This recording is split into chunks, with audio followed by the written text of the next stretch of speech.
Okay, welcome back. We're talking about the 19-inch racks, and maybe if the DMZ has a special security requirement, then you paint it somehow. You may have, red, green, blue, or whatever. Something that basically says this rack is super important, or this one is very, risk associated with it, like in the DMZ. Anyway, some good ideas. Physical versus virtual. A lot of companies are going, hey, we used to have 6 servers, and now we're going to buy one gargantuan server with 96 cores, and we're going to use Hyper-V and break them up into logical units, and thinking, do I really want all my eggs in one basket? So I replace 6 servers with one gargantuan one. Is that cost effective? Yeah, maybe. Does it tick off maybe a few risk assessment things? Yeah. So I would think it would be better to have duplicate racks with the same hardware, not have, everything done in virtual environment. Using a keyboard video mouse KVM switch. So in other words, if I have 12 servers in the server room, I do not want to have 12 monitors, 12 keyboards, and 12 mice. What I want is that maybe at a desk somewhere, I've got my monitor, my keyboard, and my mouse, and then this gargantuan switch. This could be a mechanical thing where you hit a button and you get server 1, you hit a button, you get server 2, hit a button, you get server 3. Now, there's an awful lot of other ways of doing it other than mechanically. You could do what's KVM over IP, where you just install a piece of software. But those don't work if you're rebooting the server, right? Or if I'm installing something new, I need to have, I prefer the honest to God, mechanical cabling run along the wire, all kind of a thing where I'm actually hooked up to, 12 monitors, so to speak. Really, it's 1, but the machine thinks there's 12. And then remote access. Typically you don't sit at the server room to do this. There is some controversy over this. Some organization, no, you can't do that. The only way, if you were going to allow the system administrator, let's say the system administrator's office is right outside the server room, okay? But it's a cube farm. Well, that means they don't have the same kind of security in the cube that they do in the server room. So, no, I'm not going to allow them to remote in. They're going to have to get off their chair and go in there. But if you have a secure room, with all the same, cipher locks, the thing we just went through, so that, no one goes in there except for the people who are doing this, then you can have remote access. So it is somewhat complicated. Okay, power. Plan on about 30 watts per square foot, 300 watts per square foot. So, 1,500 square foot would be, 450 kilowatt.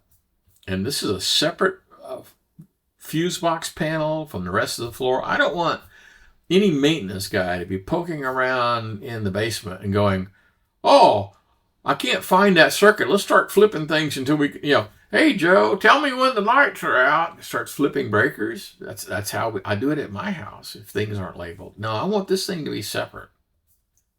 And then I need an uninterrupted power supply and UPS.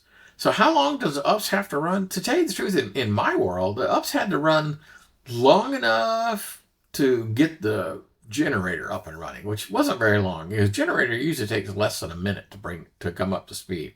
But we use it for other things too. If I'm doing maintenance on the system, right? I'm doing maintenance on the generator, that kind of thing. So 20 minutes just sounds good. That included the amount of time it took for like a maintenance run for the generator was on a timer. So at 2:00 in the morning, it ran for a while, then shut itself back down. So do I want to have one big UPS? Now we had one where the UPS and battery was in the server room. Okay, that was probably a mistake. First of all, lead acid batteries, and there was a huge row of them. I mean, this thing was huge. Basically, about the size of a small car, about twice as long as a car. And it was noisy, it was smelly, and I'm thinking, man, we should have put this in a basement someplace or some mechanical room out of the way, because dang, it was intrusive. Hot, noisy, smelly. Psh. A better solution, the next time I did a server room, every 19-inch rack had an UPS at the bottom. By the way, why do you put it at the bottom of the rack? Because the dang things are heavy, right? With all those batteries in there. So each rack had its own, and that was much quieter, much simpler, much better in my opinion. Okay, generator. In our world, in our area, natural gas is a really good choice, for like a home generator. If I was to buy a Generac, as seen on TV, I'd probably just, go with natural gas. I have natural gas to my house, so it kind of makes sense. Diesel, on the other hand, is cheap and you can store it and it lasts practically forever. So what's my runtime capacity? Most people say 2 days. Like, yikes. Now, at the university, we have multiple. Each building has its own little generator. Plus, we have this big gargantuan generator that could power the rest of all those. So we have dual redundancy for generators. But how are they sized? Now, in our case, the emergency lighting, right? Like if you go down the hall, not every light in the hall is on the emergency circuit. Just enough so you can get out. So minimal lighting. The elevators, and I'm not sure if it's all the elevators or maybe one, I don't know. But there's a couple things, the fire suppression system, all these things, and then the server room, okay? So yeah, it should be the entire server room. Air conditioning, lighting, phones, everything in the server room, and then minimal everywhere else, okay? And then, of course, you need a contract for maintenance or testing because you don't want to be out there, doing trial runs and redoing things. Not on a generator. You need someone else to come do that for you. Okay, let's keep going. So alarms. I need a smoke alarm, flood alarm, humidity alarm, all that kind of good stuff, right? What do you want me to do? If it's a smoke alarm, it's fairly obvious. Call the fire department. If it's a flood alarm, well then okay, call a plumber. See how this is, ambient temperature. Somebody needs to know what to do when an alarm goes off. Hopefully, like you might have, like a phone that gets these alerts saying, hey, there's a flood going on in the basement. You go, oh, shit. So you jump in the car and you zip on out there.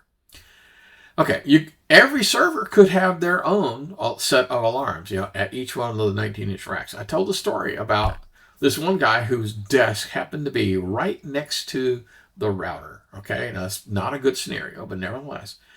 And he was used to what the router fan sounded like. And whenever there was an awful lot of activity, the router would heat up and the fans would kick into a higher speed. And he would go, ooh, something's going on. So that was kind of sort of a type of an alarm, and not a very good one. And you can have server software that says, hey, we're reaching a good alarm would be I'm running out of disk space, or I'm using too much RAM, or the response time is dropping. So you're going to have some sort of monitoring system. Maybe it sends text messages. Maybe it has an entire app on your phone. That's the best kind. An entire app that shows everything. All the alarms, all the servers, all the temperatures, everything.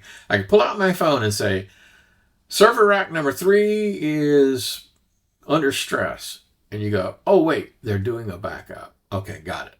That's the way to go. Have everything, in an app. Okay, fire suppression. So in the old days, we had a system called Halon. In fact, you may have heard people talking about Halon fire suppression. So there was an international ban on Halon when someone discovered that it was a very potent ozone-depleting substance. Remember that we talked about, you could take away heat, you can take away fuel, or you can take away oxygen. So in a server room, can I take away the heat? Well, I guess I could, dump cold stuff on it, right? Nah, that's not reasonable. Take away the fuel? No. There's stuff in the mainly wiring, but, fireproof wiring, yes, fire-rated wiring, but there's still a lot of things in there that are flammable. So taking away the oxygen has been the current scenario. Water would drop the temperature, but we can't do that, okay? We really can't, not with servers running. Dumping water on servers is a bad idea. So the whole idea of dropping the heat, that's not going to work. Dropping the fuel, there's no opportunity, which leaves us with dropping the oxygen. So the first thing you need to ask from an OSHA perspective, is this considered an occupied space? If it is, well, then you can't do that. In other words, you can't have an office in there inside the server room. You might have a work desk or something, but that's not quite the same. So if you're going to be dumping CO2 into the system to reduce the oxygen, you're going to have an alarm that goes off before the CO2 dumps to allow anyone in the building and the room to get out. A pre-discharge alarm, and then some sort of a delay period, and then it happens. Okay, this is serious stuff. You don't want to kill people with your fire suppression system. Okay? All right. So, what class handheld fire extinguisher should you have? Well, you want the dry chemical type or the CO2 type. Same kind of thing, if you're going to be fighting the fire yourself.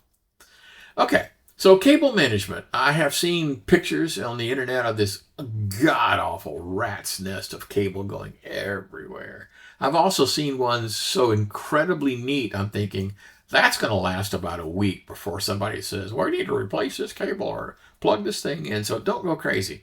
And cable ties, let me tell you, if you're using zip ties to put something together, I'm going to be up there with diagonal cutters cutting that stuff off so I can put a new wire in, right? Don't use zip ties. There's an awful lot of cable channels you could put along the wall.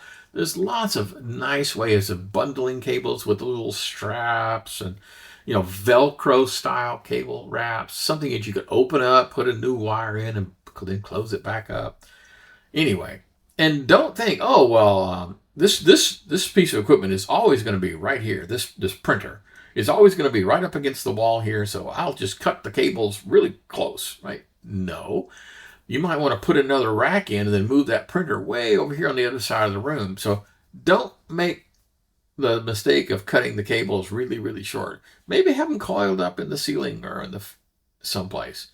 For example, in my case, when we had fiber connection, not very pretty, but on the wall was this gargantuan spool of fiber. And then it went into the router. Right, just hung on the wall there. That way, if they had to, cut it loose or move that box to another part of the wall, they all had it. And then color coding would be kind of cool. We tried that. We bought, cables that were, already built. Don't spend your time making your own cables. That's a waste of time. And we started off with some really cool color coding. It didn't last very long, but I liked it anyway. Okay, Workspace. So you're going to be doing some work in there. So you probably need a table and a chair, a whiteboard maybe, an honest-to-God real landline. Okay, you're going to need that. And maybe some soundproofing insulation for your little area, maybe, like a glass partition or something. And then a cabinet, put your stuff, manuals, tools, and resist the idea. Somebody goes, ooh, look at all that empty space you have over there for future racks. Let's store furniture in there. No. Tell them, get the hell out. This is your dang server room. Custodial maintenance. Is it a good idea to have the custodial and maintenance people in there? Maybe custodial, not at all. Tell the people you need to do it yourself. Bring in your vacuum cleaner from home and system administrators, and you get to do it all. No unaccompanied people. Check the video logs to make sure that's happening. Change your own filters? Yeah, why not?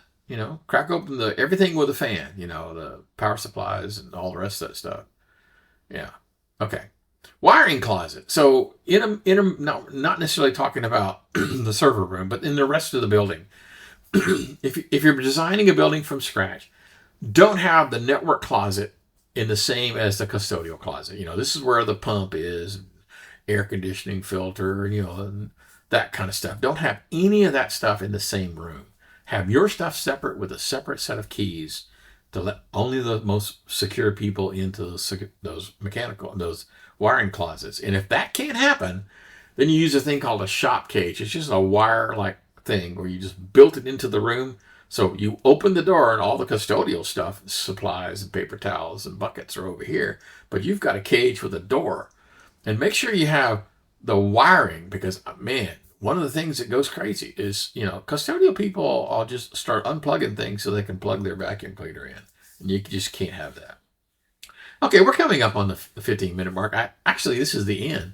So we'll see you guys in the next video.